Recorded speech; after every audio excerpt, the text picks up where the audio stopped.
Allez, bon après-midi, bon Allez, après-midi. direction les Fennecs, direction l'Algérie avec Hassan Yebda. Hassan, Oui, bonjour tout le monde. dis-moi Salut. Hassan, Bonjour. comment est-ce qu'elle va? On est avec Patrick Bauma et Jérôme Sion.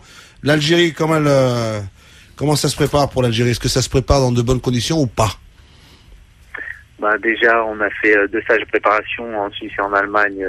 Les conditions étaient parfaites. On est arrivé hier à côté de Durban, à 100 km de Durban, et les conditions sont parfaites aussi. Donc, il y a tout pour faire une très très belle préparation et en vue de ce premier match contre la Slovénie. Il y Dis-moi a Hassan, même un peu de chaleur à Durban, il me semble, contrairement à certaines villes. Voilà. dis-moi, C'est vrai qu'il y a un peu de chaleur toute la journée, et puis vers 17-18 heures, ça commence à baisser, et le soir, il fait un peu plus frais, vraiment. Bon, dis-moi, ça a un peu moins bien commencé, hein, les matchs de préparation. Il y a eu cette défaite un peu face à Irlande, un peu troublante, un peu qu'on n'a pas bien digéré. Et puis bon, on s'est repris en gagnant 1-0 face à l'Arabie Saoudite sur un penalty un peu. Les Émirats Arabes Unis, les Émirats Arabes Unis. Oui, bon, un peu litigieux. Est-ce que tu sens que c'était quoi? On est en phase de préparation. Est-ce que pour ce peuple algérien, pour ces supporters algériens qui nous écoutent, est-ce qu'on est confiant ou on est un peu inquiet, un peu à l'image de notre équipe française?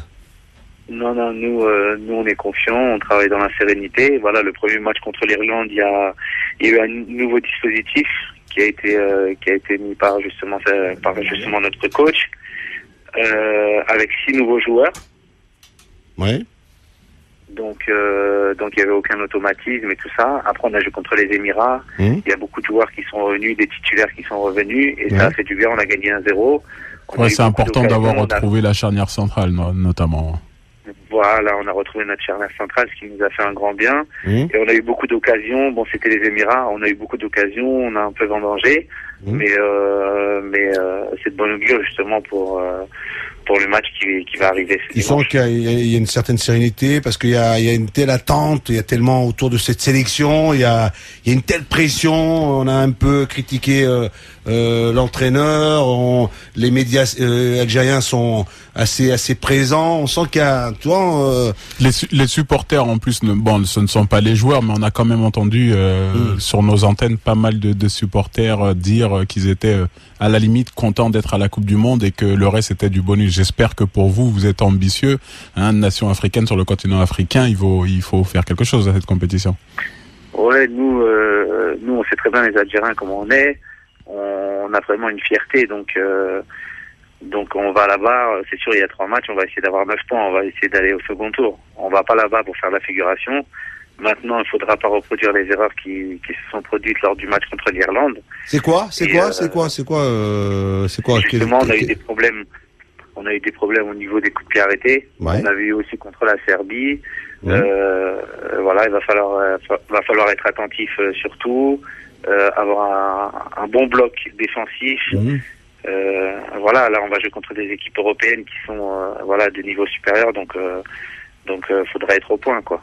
Hassan Yebda, le milieu de terrain des Fennecs d'Algérie et dans Louis Attaque. Hassan, vous sentez, est-ce que ça vous pèse peut-être cette attente immense du peuple algérien, ce retour à la Coupe du Monde après pas mal d'années d'absence, le dernier remonté à 1986. Cette attente, ça vous pèse un petit peu ou ça va vous transcender? Non, je pense justement que ça va nous transcender. On a vu que lorsqu'on jouait des matchs amicaux, on n'arrivait pas justement à avoir de bons résultats parce qu'il n'y avait aucune pression. Et lorsqu'on a été justement à la Coupe d'Afrique, le premier match, il n'y avait aucune pression, 0 supporters et tout ça. On a perdu 3-0 contre le Malawi. Et le deuxième match, avec toute la pression qu'il y a eu, on a joué contre le Mali, on a réussi à gagner. Après, on a joué contre l'Angola, qui jouait à domicile avec beaucoup de pression. On a fait match nul tout en gérant le match. Après, en quart de finale, on gagne contre la Côte d'Ivoire avec énormément de pression. Et voilà, donc on a fait des gros matchs lorsqu'il y avait beaucoup de pression. Ouais. Là, on a perdu contre l'Irlande. Bon, c'était les Émirats, mais c'était un match quand même. C'était 90 minutes contre 11 personnes. On a joué avec de la pression, on a réussi à gagner en faisant, je pense, un bon match. Voilà, maintenant, il y aura une grosse pression, étant donné que c'est la Coupe du Monde. et qu'il y a beaucoup d'attentes derrière nous. Et Hassan, j'espère qu'on sera pourquoi à chaque fois pression? Vous n'avez rien à perdre. Vous avez dans cette compétition, il y a des pays qui sont censés être plus favoris que vous ne faites pas partie de ces pays qui sont censés arriver dans cette compétition en ayant l'étiquette de favori. Vous êtes une nation qui peut réaliser un joli parcours, qu'il ne faut surtout pas, qu'il ne faut surtout pas se mettre une pression énorme, parce que il y a quand même l'Angleterre, il y a les USA et la Slovénie. Excepté l'Angleterre, je pense que c'est assez jouable face aux États-Unis, face à la Slovénie. Si par contre vous mettez la pression, vous n'allez pas y arriver. Vous allez Et moi, je crois que l'Algérie, ça sera le deuxième match, mais je crois que l'Algérie est capable de faire un coup contre l'Angleterre. Ouais. J'aime entendre des choses comme ça. Oui. Patrick, il veut te passer la pommade, le Patrick Beaumont, là. Il veut te passer la pommade, capable. Attends, doucement. D'abord, on bat la Slovénie. Ensuite, quand on bat la Slovénie, ensuite, on peut faire un joli coup. Parce que si tu bats la Slovénie, tu te mets dans des conditions psychologiques. On démarre la compétition, c'est pour ça, c'est important. Je t'entends assez souvent dire pression. Non, pas de pression. Vous y allez en... Quand je dis pression, c'est de la bonne pression. Parce qu'il y a une pression négative, mais celle-là, la pression dont laquelle je parle, c'est vraiment une pression positive. Moi, sans trahir essayer de nous transcender, etc. Sans trahir de secret, Rabat Sadan est prêt. On connaît l'équipe type. Vous savez. Quels sont les 11 vous de êtes départ sûr de vos forces. Vous y allez avec toute cette sérénité dont Luis parle. Ouais, on y va. Bon, on connaît. Il a dans sa tête certainement le 11 type. Nous, on le connaît pas. Maintenant, c'est vrai. Il se dessine bien déjà, j'imagine. Enfin, j'espère même. Pardon? Il se dessine déjà le 11. Je vais pas te le demander. Mais Tu vas démarrer, toi? Tu vas commencer, toi? Tu vas démarrer? Tu démarres, toi? Je sais pas encore. Ouais, tu sais pas, t'as pas encore vu dans les mises en place, là? T'es où? T'es avec les titulaires ou avec les remplaçants? Ah, tu t'es pas entraîné? Je me suis pas entraîné. Je reviens demain, justement. Je vais reprendre avec eux demain l'entraînement. Donc, on verra à partir de demain. Hassan, repose-toi bien. Prends des forces. Merci. Et fais-nous les grandes coupes du monde avec la sélection d'Algérie, hein? Du courage. Ok, on va essayer de tout faire. Allez, à bientôt. Allez, ciao.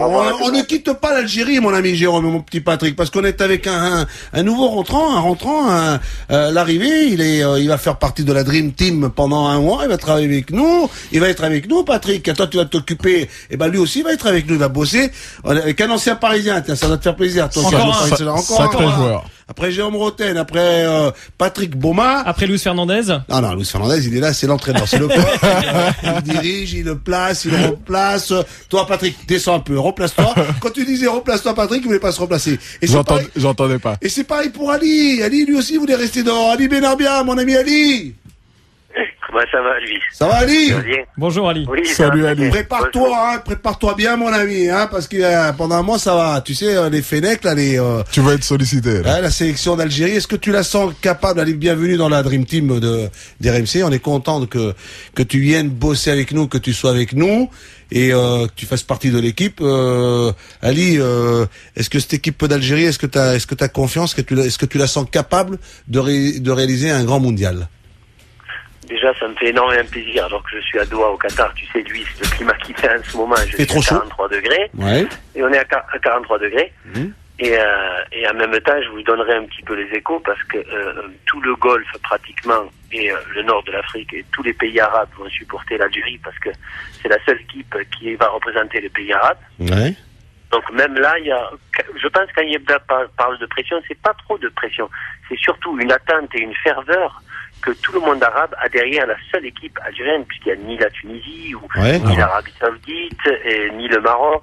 Donc je pense que tout les Arabes vont être derrière l'Algérie. C'est le danger, tu le sais très bien, tu as été joueur de haut niveau, tu sais quand il y a une telle attente, une telle pression, alors qu'au contraire, c'est après 26 ans, 24 ans de non-participation à une Coupe du Monde, là ils y sont, c'est en Afrique du Sud, il y a des nations qui sont plus fortes, qui sont meilleures, eux, ils devraient arriver là sans se poser de questions, sans se mettre de pression, en outsider, nous sommes des outsiders, voilà, on est là, et pourquoi pas réussir un petit parcours sympathique, en faisant des coups d'éclat. Premier coup d'éclat, on bat la Slovénie. Deuxième coup d'éclat, Patrick il disait il y a l'Angleterre, on fait un petit match nul contre eux et on assure une qualification face aux Américains. Et puis après, ils passent en 8e et je pense que là, ils auraient réussi leur parcours, non, Ali?